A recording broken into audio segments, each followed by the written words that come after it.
Marco's Cookbook and Speakeasy with Chef Justice Putnam.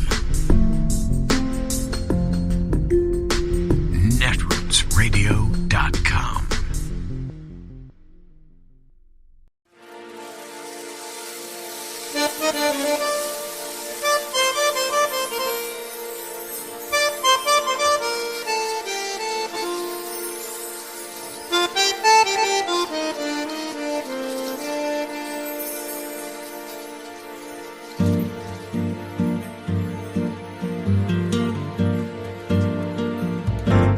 Je voudrais du soleil vert, des dentelles et des théâtres, des photos de bord de mer, dans mon jardin d'hiver.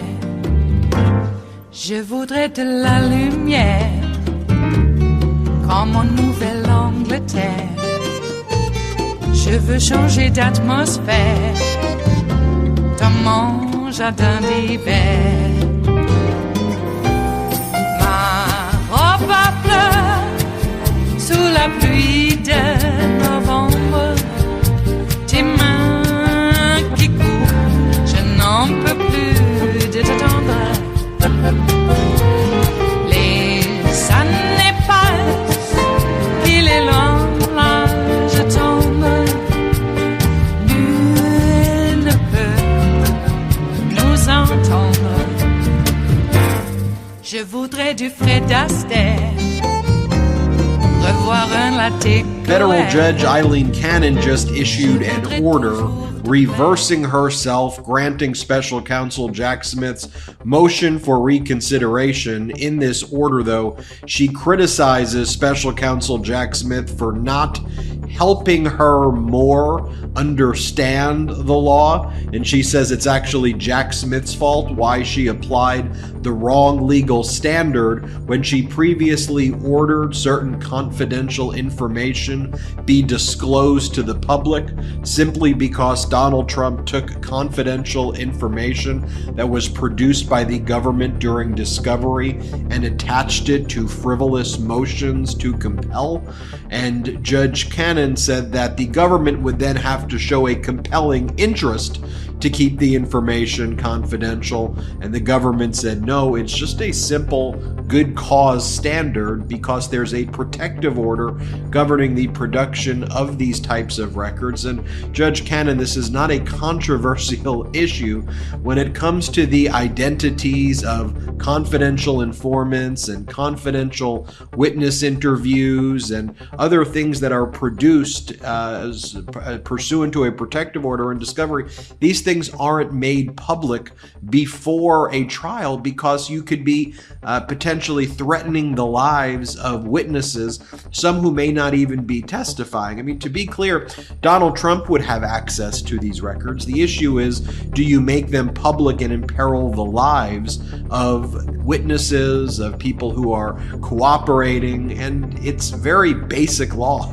that you don't make these things public. But Judge Cannon wanted to give her own interpretation here. Let me just read from you a portion of Judge Cannon's order, though, where she attacks special counsel Jack Smith for not appropriately educating her. I mean, this is so absurd. She goes, "The special counsel's initial seal request failed to offer a governing legal framework or any factual support for the relief sought. Instead, it contained only conclusory and unsubstantiated assertions about witness safety, the integrity of the proceedings, and privacy interests." Later, in response to the Press Coalition's motion, the special counsel failed to engage with, let alone refute, the Press Coalition's argument that the First Amendment attached to the subject materials.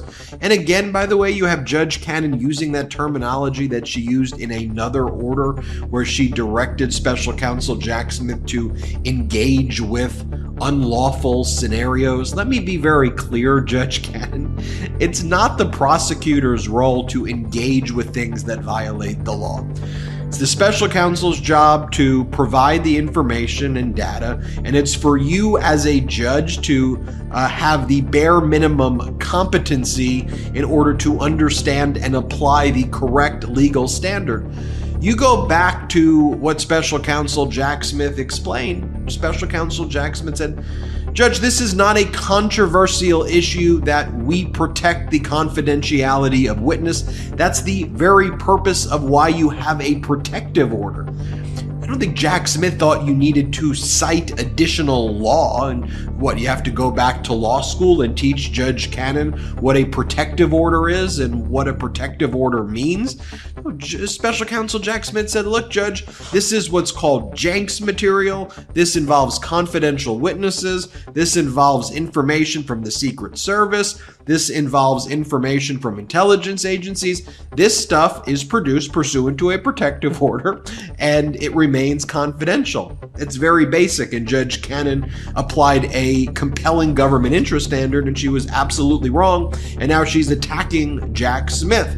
This is also what Judge Cannon said. She goes, notwithstanding the still developing and somewhat muddled questions raised in this criminal case, the court determines, for the reasons previously stated, that no right of access attaches to the disputed discovery material referenced and or attached to defendant's motion to compel. What? You're saying there are muddled questions still developing? There's nothing muddled about the case in the Southern District of Florida against Donald Trump. Donald Trump willfully retained national defense information. He took it. It does not belong to him. It was requested that he return it. He refused to return it. And then he claims that under a civil statute, the PRA, the Presidential Records Act, that he can declare anything he wants as his own personal property, because when you are a president or former president, you get away with it and you're above the law, and no judge or no jury can question if he declares our nuclear codes, our American war plans, and other very, very sensitive national defense information as his own. First, the Presidential Records Act says those types of records are not personal records. In any event, the Presidential Records Act does not preempt the Espionage Act. It does not preempt criminal statutes that have been around for nearly 100 years. I mean, Special Counsel Jack Smith made this as clear as can be. There's nothing muddled or confusing, but apparently Judge Cannon believes that it's the fault of Special Counsel Jack Smith for not explaining to her how to do her job. Let's take a look at it right here. This is what she says. She talks about how this cause comes before the court upon two motions, the special counsel's motion for reconsideration and stay, and defendant's motion for leave to disclose discovery. She goes on to talk about there's a lengthy procedural history leading to the instant motion provided below, and she goes on and explains this lengthy history in like 6 or 7 pages. The lengthy history is caused by the fact, Judge Cannon, that you don't know how to be a judge.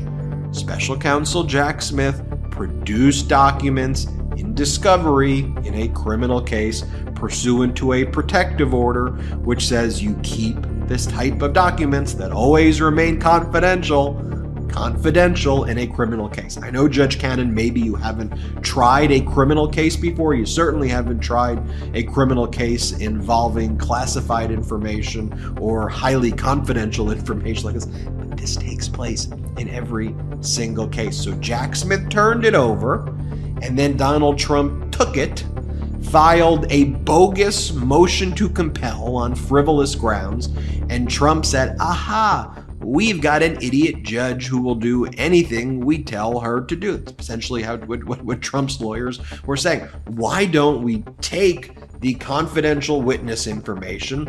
Let's attach it to something we file on the public docket, and then let's tell Judge Cannon that this should now be disclosed to the public so we can threaten and intimidate witnesses, and Judge Cannon will just apply the wrong standard because she doesn't know what she is doing. That's what you refer to, Judge Cannon, as the lengthy procedural history here. And then Jack Smith said, no, you can't make this public. And then you, Judge Cannon, said, I'm gonna make it public. And then Jack Smith said, let me be very clear. If you do that, you're violating the law, and there's going to be serious ramifications. So now you blame Jack Smith for that. That's me breaking down 6 pages in under 2 minutes right there. And then it goes on for you to say, this is what Judge Cannon goes. She goes, the special counsel's newly raised arguments could have and should have been raised previously. Pause. When are you talking about newly raised arguments? This is just what the law is. I understand, Cannon, that you don't know that you apply a good cause standard rather than a compelling government interest standard.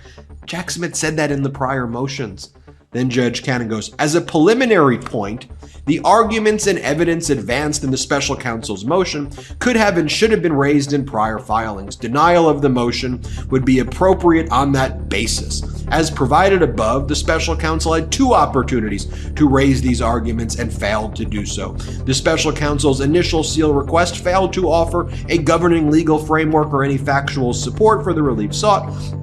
Instead, it contained only conclusory and unsubstantiated assertions about witness safety, the integrity of the proceedings, and privacy. Later, in response to the Press Coalition's motion, the special counsel failed to engage with, let alone refute the Press Coalition's argument that the First Amendment attached to the subject materials. Instead, the special counsel focused solely on the elements of intervention under Federal Rule of Civil Procedure 24. Only now, after failingly to meaningfully raise argument or present evidence that could have been raised in these responses, the special counsel moves for reconsideration and argues in no uncertain terms that the court committed clear error by applying an unobjected to legal standard. What are you talking about? You're applying the wrong law.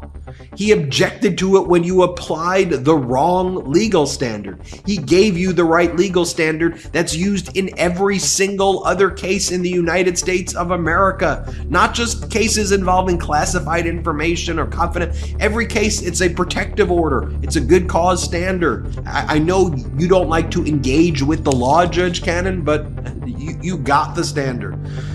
Then it goes on to say, the same is true of special counsel's manifest injustice claim. The factual support underlying this claim, the basis for the assertion that disclosure of potential witness identities could subject them to threats, intimidation, and harassment, was meaningfully developed for the first time in the motion for reconsideration itself. What do you mean it was meaningfully developed for the first time in the motion for reconsideration? The whole point of a protective order in general is that if you disclose this information, it would cause threats. That's why you entered a protective order. That's the purpose of the document. And then Special Counsel Jack Smith explained that it would cause threats and witness intimidation. You need that to be spelled out for you more, what a threat is and what witness intimidation is. I mean, Judge Cannon's just absolutely the worst judge imaginable. But then as you go through the order, Judge Cannon does say, though, that while she will allow Special Counsel Jack Smith to redact a ton of information because she reconsidered her prior order, she wanted to jab Jack Smith with one thing, and we'll see if Jack Smith ultimately appeals this. She goes, when it comes to the witness statements, you can redact their identities, you can redact their phone numbers, redact a lot of personal information, but when it comes to their actual statements themselves, you need to make the statements public, but you can redact the identities, which again is just is really dumb. I mean, and corrupt, because people will potentially be able to piece together who the witnesses are by looking at what their statements are, and it'll be hard if you just redact some portions to not redact, other identifying information that's in a witness statement. I mean, for example, let's say there's a cooperating witness who worked in Mar-a-Lago, and let's say it was a janitor at Mar-a-Lago, right? You redact the name, you redact the occupation, you redact the address, you redact emails, but then when the person's saying how they came into knowledge, how they came into knowing these things, they'll say things like, well, I was working here, I was working there. And I think people will be able to see, oh, you must be talking about the janitor because they're talking about cleaning at certain hours of the day. Oh, this must be the janitor. Oh, let me do a Google search. Who's the janitor? So I think Special Counsel Jack Smith could potentially appeal that aspect of it. We'll see, but you had Judge Cannon being called out by Jack Smith, reversing herself in this order, and then blaming Jack Smith for her having to reverse herself. It doesn't get much more pathetic than that. It is Wednesday, the 10th of April of 2024, and you are in West Coast Cookbook and Speakeasy. I am your chef de cuisine, Justice Putnam. Gunner, the English bulldog, is our snoozing sous chef. Precious, the little Yorkie, is our door girl. And she will be seating you directly for our especially special daily special, Smothered Benedict Wednesdays. Will no one rid us of these meddlesome priests, ministers, reverends, pastors? And let us not forget the nunneries. They're all in it together. Yes, they are. All right, well, illusions aside, how are you? Well, today, how it is here at the mothership, today is the day that little Precious goes in to have her knee surgery. Oh, poor little thing. And she couldn't eat anything past 6 o'clock. Try doing that with 2 dogs. Yeah. We don't want to foment any type of conflict now, do we? No, we don't. Hopefully they'll get over it. But anyway, she goes in today, and we may have to have a little bit longer breaks. I hope not, but we have to fit in taking care of Mom, too, because, well, we're here. And that is our responsibility. Yes, well, okay. Looks like Weaselberg has been sentenced to what? 5 months, something like that? Boy, they really know how to throw these guys into the slammer. I keep thinking about that poor kid who was thrown into the slammer because they said he stole a backpack, and he never did, and his parents couldn't raise the bail, and he languished there for years. And then when they let him out, he was so damaged he committed suicide.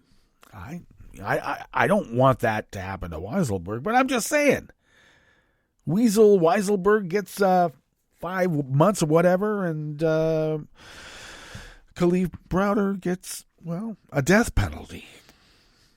It looks like a 2-tier justice system to me. But I don't know why the rich guys are always whining about it like it's a bad thing for them. How dare you slap my wrists, peon? Yeah, well, here you are, pal. And what else? What else is going on with the guy? I like the fact that the so-called hush money trial has been titled exactly what it is by the judge: election interference. I mean, if you're paying off a porn star so it doesn't get out that you were having sex with her while your wife was pregnant with your kid, or just had the kid, I forget the timeline, but you know, cheating on his wife while she was pregnant, that's bad. Maybe it's an American tradition in that strata of society, and they don't think there's anything wrong with it. Maybe it's not just subject to that strata of society, but hey, it's wrong nonetheless. And he tried to hide it because he thought it would interfere with his election. And so it's election interference by definition. And I'm glad they finally brought that out. Hush money trial. Jeez. What was hush hush? Don't let the wife know. Well, he didn't want the wife to know, but he also didn't want the world. But like any, con man, rainmaker, flim-flam man, etc., etc., etc.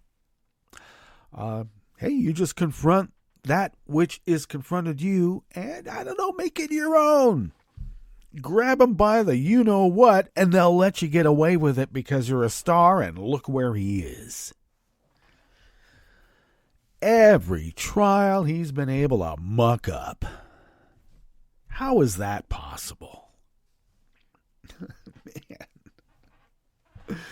Okay, well, maybe he's getting help. Maybe. Jeez.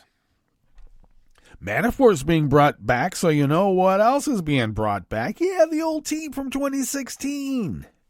Do you think they only manipulated 3 targeted counties or 2 targeted counties in 3 states, and that's how they were able to manipulate the Electoral College? Well, maybe.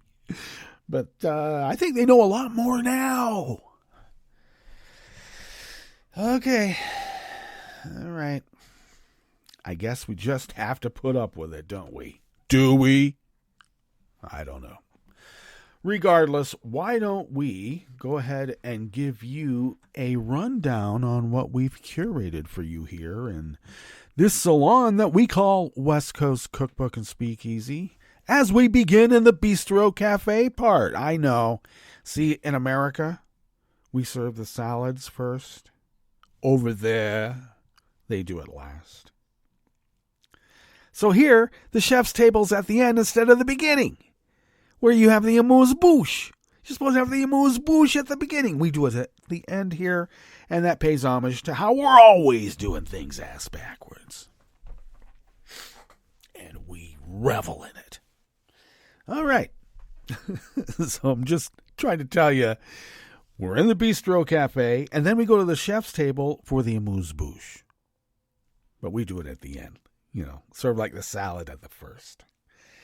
Now that we've gotten that out of the way, what do we have in store for you? Well, on the rest of the menu, the woman who pled guilty to stealing Ashley Biden's diary and selling it to Project Veritas was sentenced to 1 month of hardly any time in prison. I'm telling you, there's a 2-tier justice system. White lady steals the president's daughter's diary. Okay. Moving on, a California state court ruled that Kevin McCarthy's protege can run dual candidacies on the state ballot. How does that happen? And Texas Attorney General Ken Paxton filed suit to stop a guaranteed income program set to start this month for Houston area residents.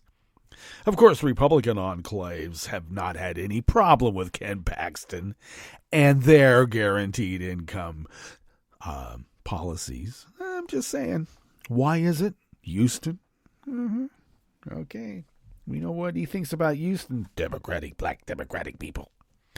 Mexicans, too. After the break, that was Ken Paxton in a thought bubble, just so you know. After the break, we move to the chef's table where 6 Northern European nations signed a deal to protect North Sea infrastructure from hostile actors. Like Vlad.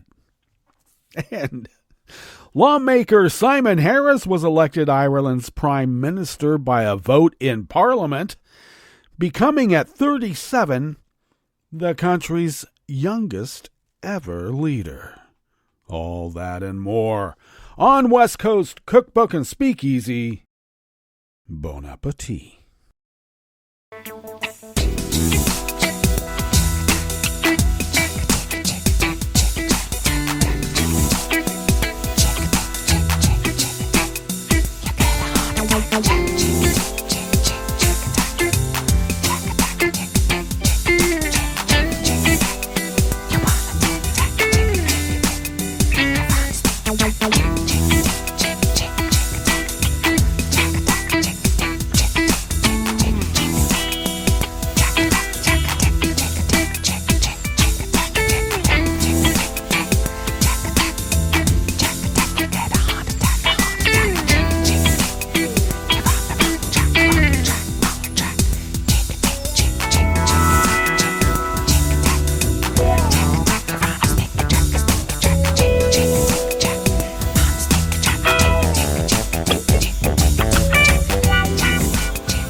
At netrootsradio.com, to the right of the page is the chat room link, and the chat room is monitored by Kelly Lincoln. Thank you, Kelly.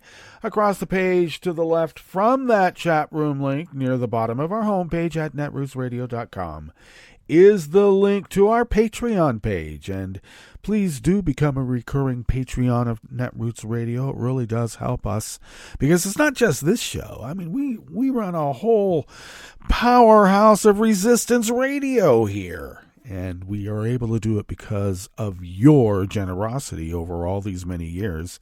If you could afford to send us what you might spend on an espresso type coffee drink, for instance, if you could send those funds our way once a month, thus becoming a recurring Patreon of Netroots Radio, it does help us pay those bills and all the other costs that are associated with running this powerhouse of resistance. So once again, thank you for your generosity, and thank you to those of you who may consider doing so in the near future.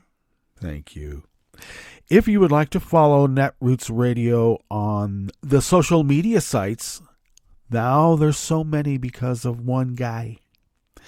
A musky, odored, yeah, he's got an odor, fellow. Now that there's so many of them, you can follow us by just going to @Netroots Radio, and Tom takes care of that. So thanks, Tom, and you and Kelly do a lot more than just those small tasks. So thank you. You can also, out there in a radio listening land, follow me on those social media sites as well, at Justice Putnam. I post the show notes and links diary on Daily Codes 10 minutes before showtime, so that you have quick access. Well, relatively, because that's how it is, right? Relative. Quick access to the show notes and links by going to the show notes and links diary. And you can find that by following me on social media, because there they are. The links to Daily Codes, which has the specific links for the show that we may be happening to be doing at the moment that we're doing it. Yes, time and space. Alrighty.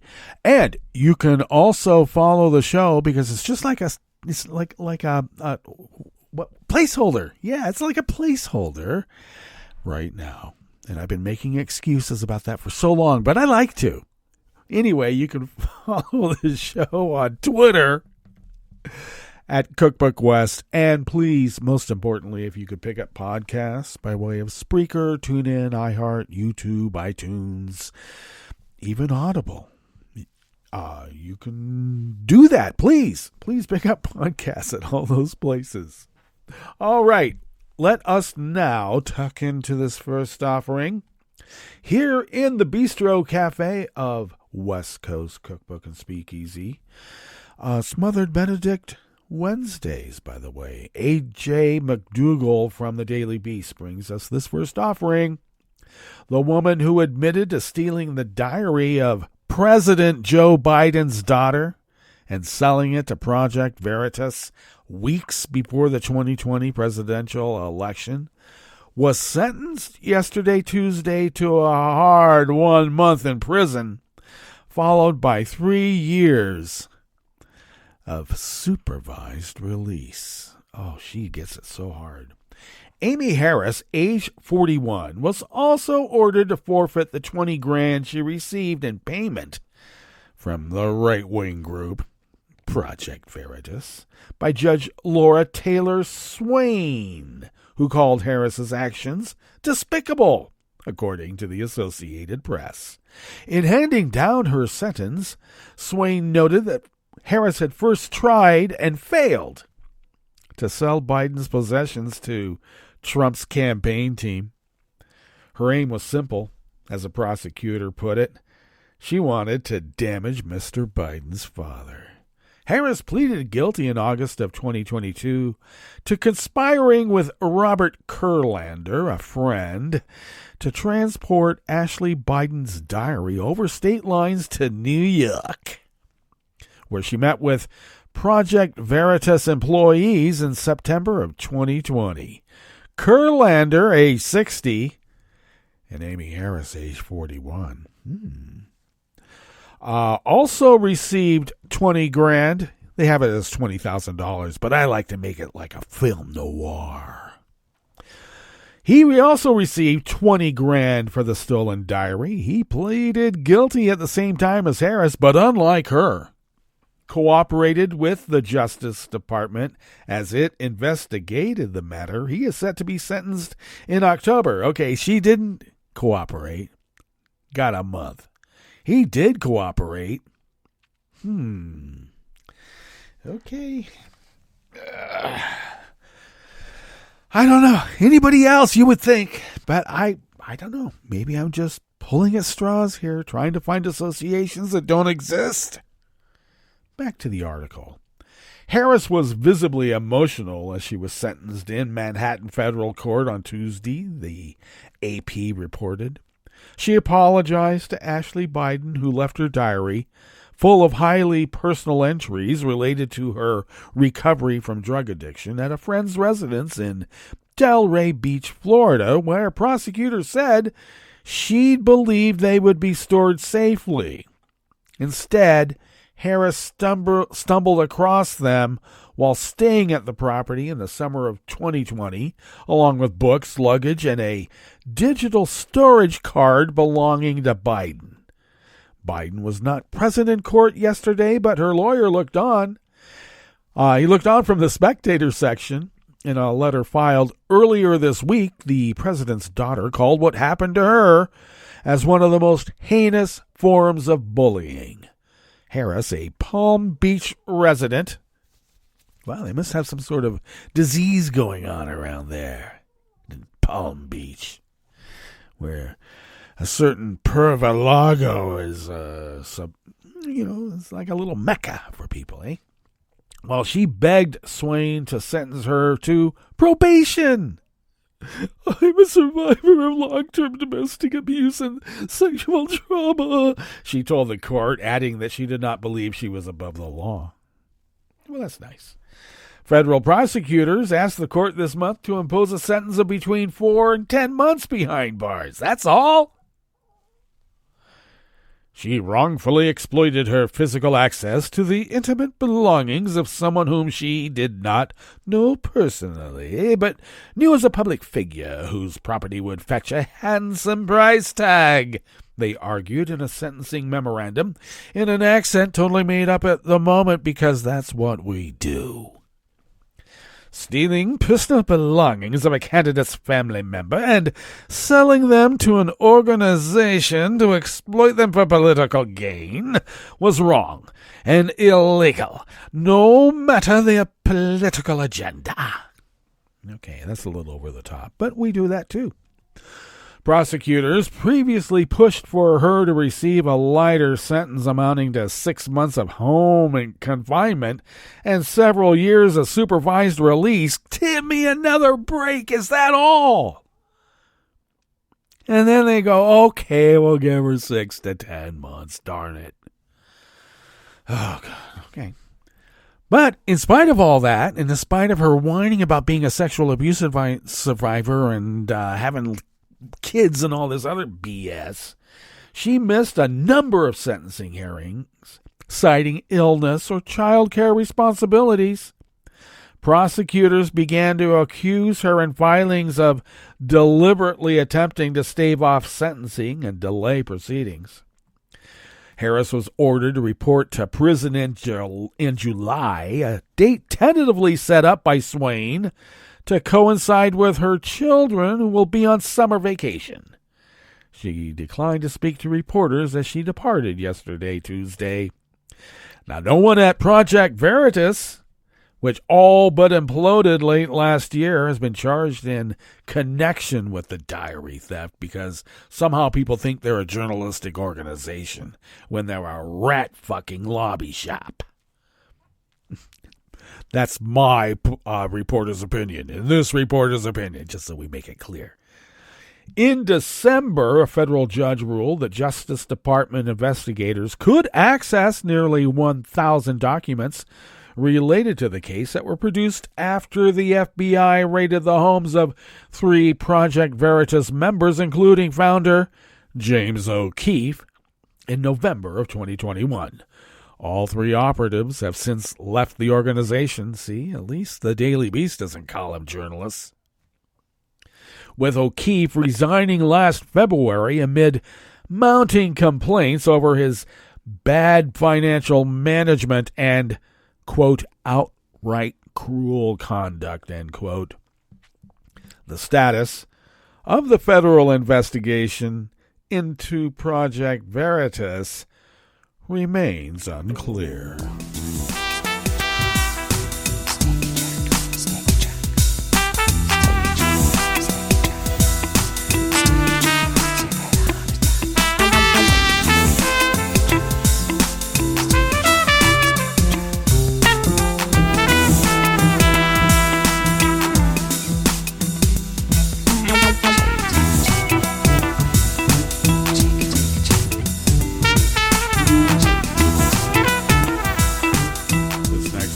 Here in the Bistro Cafe is by Michael R. Blood of the Associated Press. In a decision that could leave voters doing a double take, a California court ruled yesterday, Tuesday, that a state legislator can appear as a candidate in 2 races on the November ballot. One for ex-Speaker Kevin McCarthy's former U.S. House seat, and the other for the state assembly seat that he plans to vacate if elected to Congress. The ruling marked a victory for Assembly Member Vince Fong, a Republican who is a former McCarthy aide and the one-time Speaker's preferred successor in the Central Valley's 20th Congressional District. The decision will give district voters the right to select the candidate of their choice, Fong said in a statement, both times, too. The unusual dual candidacy stemmed from McCarthy's decision to announce his retirement in early December, 2 months after his historic ouster as Speaker and shortly before the deadline for candidates to file to run for the seat. The announcement set off a swirl of political maneuverings that eventually led to a dispute between Fong and the Democratic Secretary of State Shirley Weber over whether he could appear twice on the ballot. He earlier filed for re-election in the Assembly, but then changed direction when the coveted House seat came into play. His campaign says he is only running for Congress, even though he also will appear in the Assembly contest. A state court agreed with Fong in December. That ruling resulted in him appearing as a candidate in the House and the Assembly races for the March 5th primary election, and also as a candidate in a separate March 19 special election to complete the remainder of McCarthy's term, which runs through January. He advanced to the general election in the race for a full House term, and also advanced to a May election for the remainder of McCarthy's term. He faces Tulare County Sheriff Mike Brodeau, another Republican, in both contests. Weber had challenged the December decision, and on Tuesday, a state appeals court agreed with the earlier ruling, clearing the way for Fong to continue his House campaign.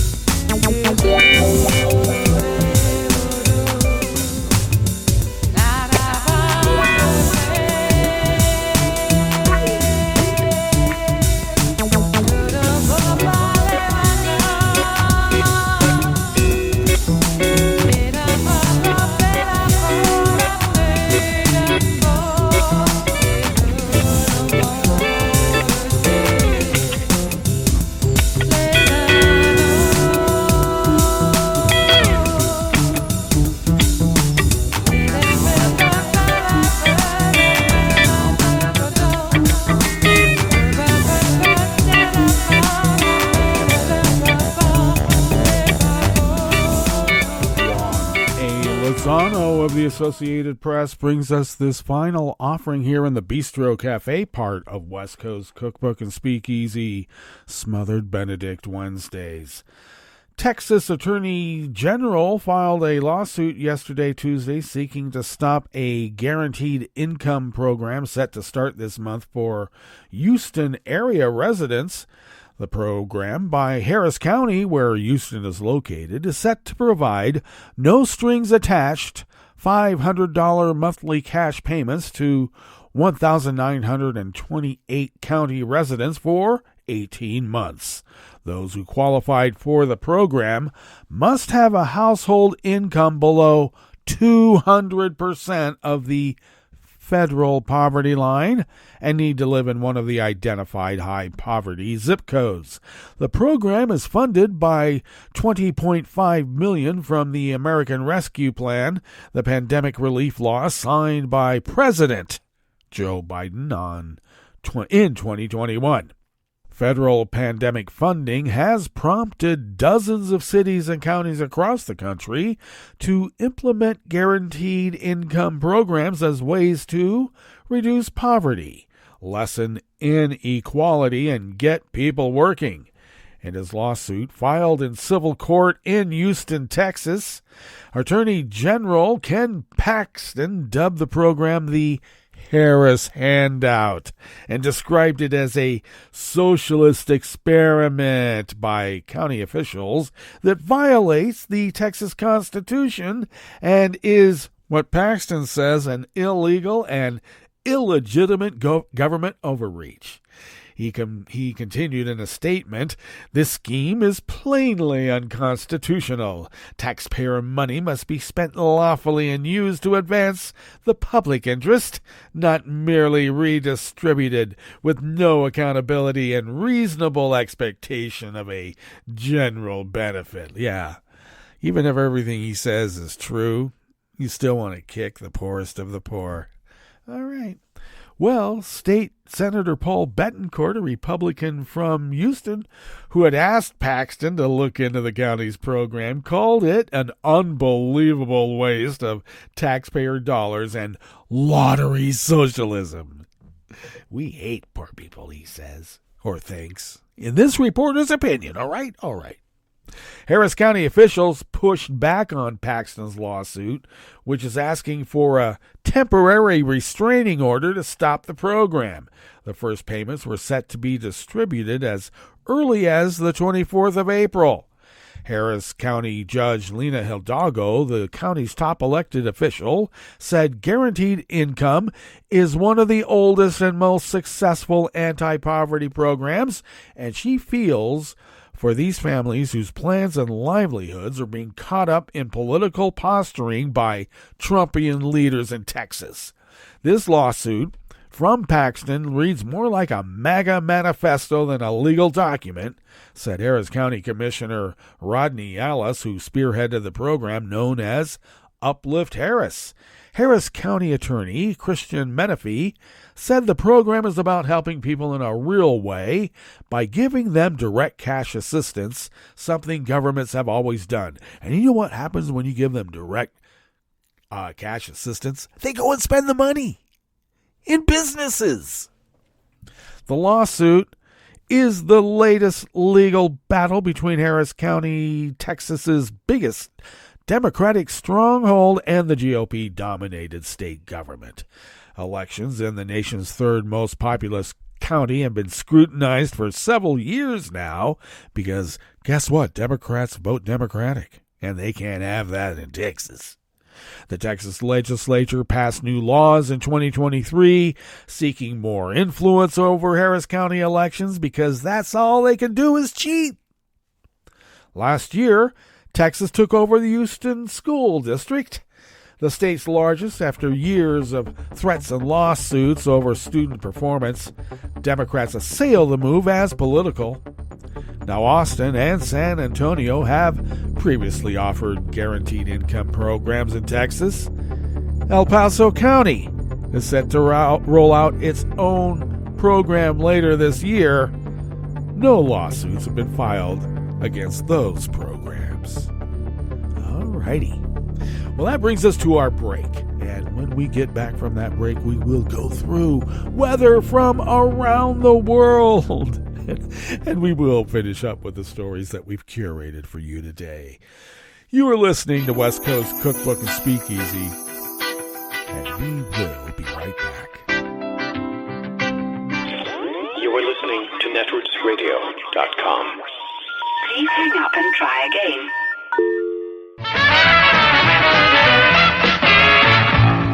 From a point at sea to the circles of your mind, a new force is at work for planetary transformation.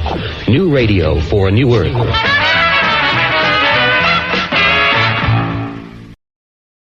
This is Take Two Movie Review. I'm Kim Lowe. This week, Monster Mashup. With King Kong vs. Godzilla, The New Empire, a sequel to 2021's Godzilla vs. Kong, there's no art house pretense. Instead, it's blatantly about action, violence, and special effects, and it more than delivers on all three. While ostensibly the lead is a human, a criminally underused Rebecca Hall as anthropologist Eileen Andrews, the real stars here are the respective title monsters.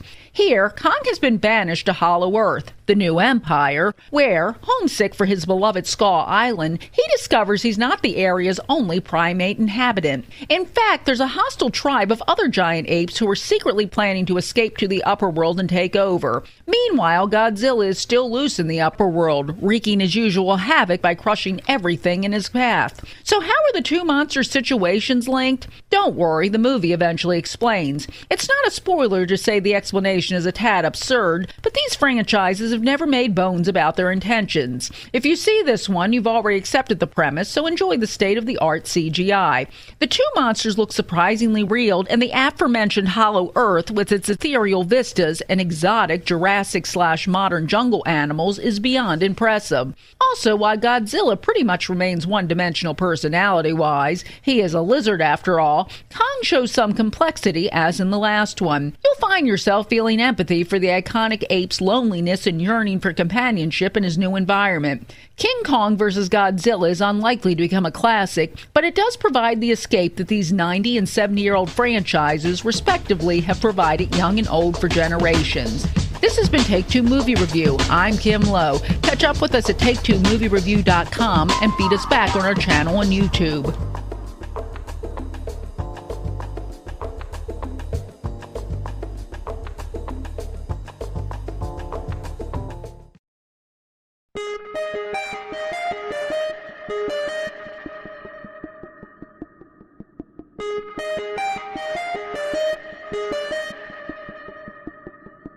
Hi, I'm Tom Hartman, and since you're listening to netrootsradio.com, show your progressive side and go to the donate button on the bottom of the homepage. It's progressives like you who power Netroots Radio and keep the progressive message beaming everywhere 24 hours a day.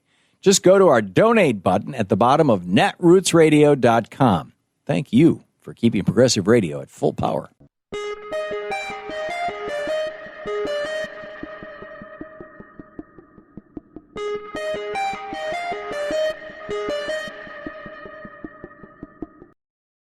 I'm Rick Smith, and this is Labor History in 2.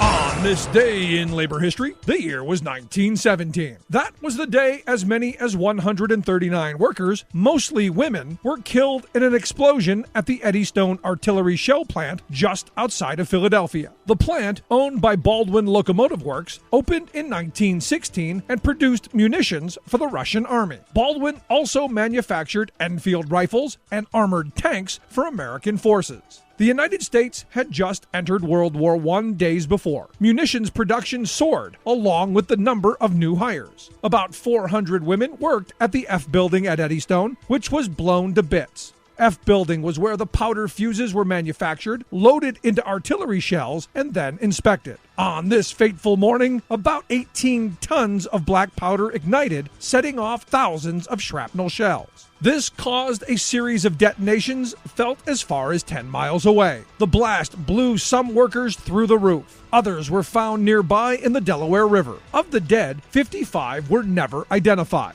Hundreds more survived and were badly burned or seriously injured. Immediately, German and then Russian immigrants were scapegoated as responsible for the blast. The press shrieked in hysteria over alleged sabotage by German agents opposed to U.S. entry into the war. Others charged that Russian revolutionaries at odds with the Russian White Army were at fault. However, a guard testified that in fact there had been problems with electrically powered powder loading devices that had been malfunctioning for some time. He claimed the wires must have short-circuited and caused the spark. One woman worker insisted as she lay dying that a shell hit the powder and sparked the explosion. The cause of the explosion remains a mystery to this day. For more information, go to laborhistoryin2.com, like us on Facebook, follow us on Twitter at laborhistoryin2.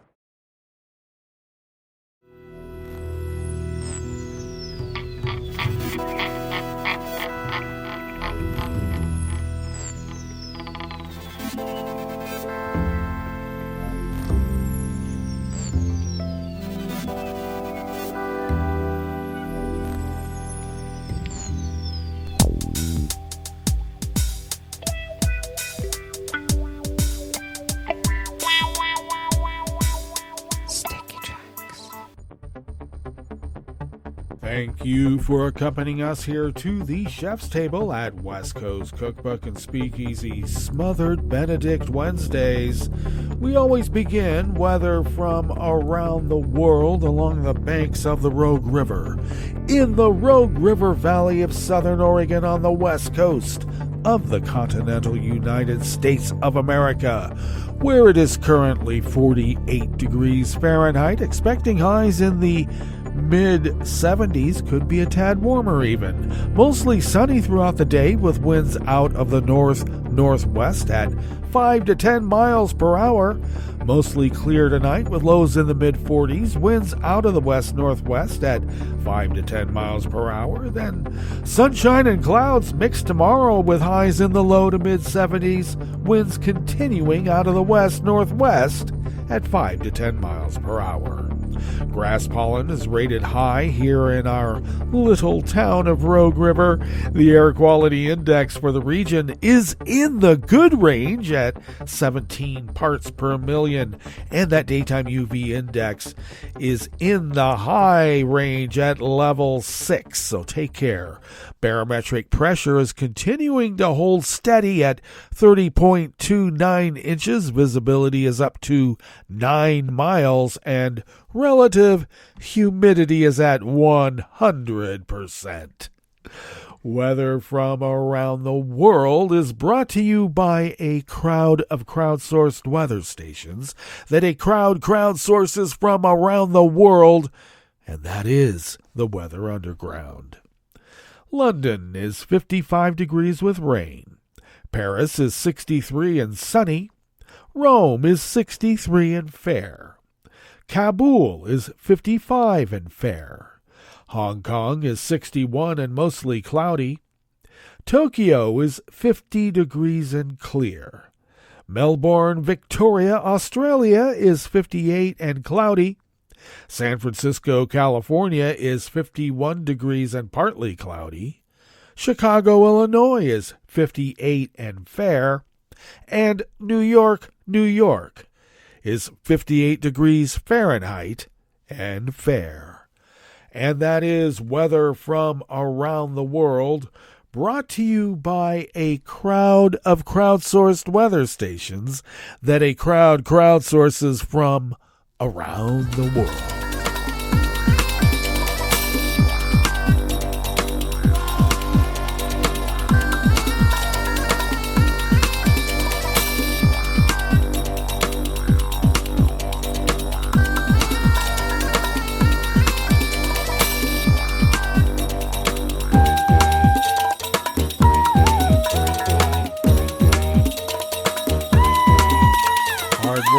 staff at the World Desk of the Associated Press brings us this first amuse-bouche here at the chef's table at West Coast Cookbook and Speakeasy Smothered Benedict Wednesdays.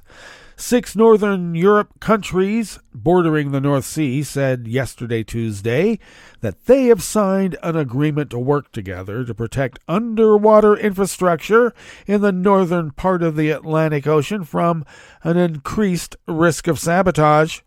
The Danish Ministry for Climate, Energy and Utilities called the North Sea a hub for critical infrastructure that connects Europe through electricity cables, gas pipes, and telecommunications connections, and is an important source of renewable energy.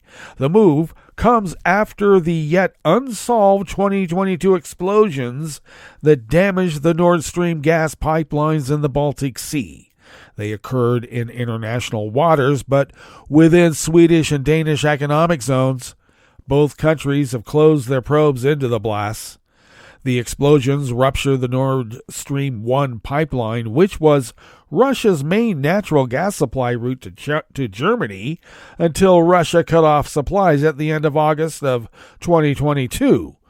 They also damaged the Nord Stream 2 pipeline, which never entered service because Germany suspended its certification process shortly before Russia invaded Ukraine in February of that year. The cooperation will include reviewing current protection and resilience measures, sharing information and knowledge, and reporting relevant information on an operational level, the Danish ministry said in a statement. Additionally, the cooperation relies on the relevant work tracks within the EU and NATO.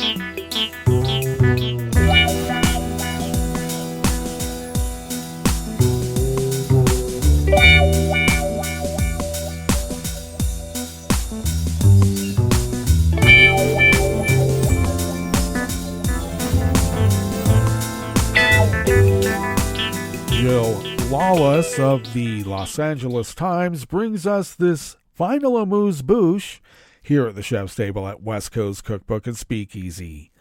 Lawmaker Simon Harris was elected Ireland's Prime Minister by a vote in Parliament yesterday, Tuesday, becoming at 37 the country's youngest ever leader.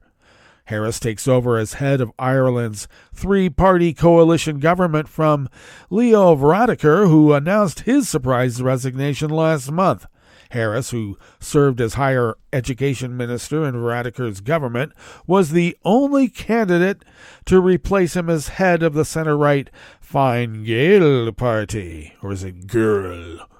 He was formally appointed to the post by President Michael D. Higgins in a ceremony at the president's official residence in Dublin. Harris was first elected to Parliament at age 24 and has been nicknamed the Taoiseach because of his fondness for communicating on social media. He faces challenges including a strained health service, soaring housing costs, and an exodus of Fine Gael lawmakers, more than 10 of whom have said they will not run for re-election. Varadkar was the previous youngest ever premier when first elected at age 38, as well as Ireland's first openly gay prime minister. Varadkar, whose mother is Irish and father is Indian, was also Ireland's first biracial Taoiseach. Let's see. Varadkar, age 45, has had 2 spells as the leader between 2017 and 2020, and again in December 2022 as part of a job share with Michael Martin, the head of Fianna Fáil. Varadkar officially stepped down on Monday when he handed in his letter of resignation to the president. Well, that brings us to the end of our broadcast period for the day. But you do know Netroots Radio broadcasts on, and we will meet up here tomorrow for Metro Shrimp and Grits Thursday. So do stay tuned to Netroots Radio all day and all night for all the breaking news as it breaks. And we will meet up here tomorrow, right here, in West Coast Cookbook and Speakeasy. Bon appetit.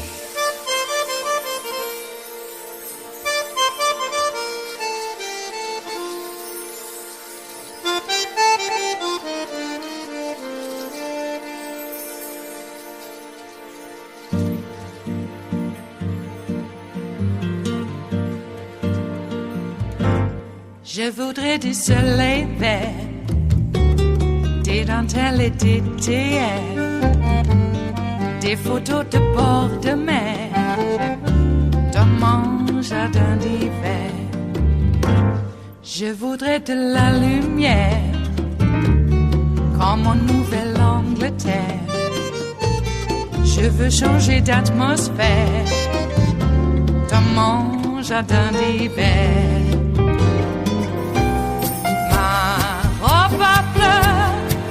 Sous la pluie de novembre, tes mains qui courent, je n'en peux plus de t'attendre. Les années passent, il est loin, là je tombe. Nul ne peut nous entendre. Je voudrais du Fred Astaire, revoir un latte goère. Je voudrais toujours te plaire dans mon jardin d'hiver.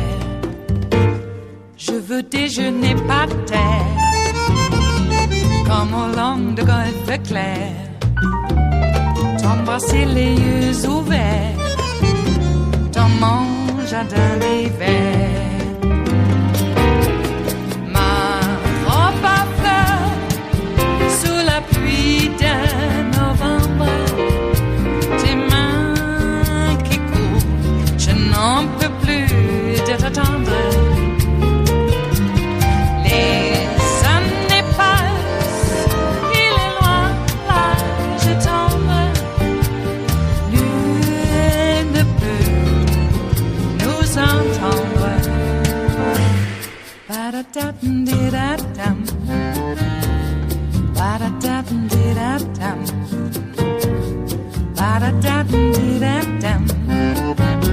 Dans mon jardin d'hiver,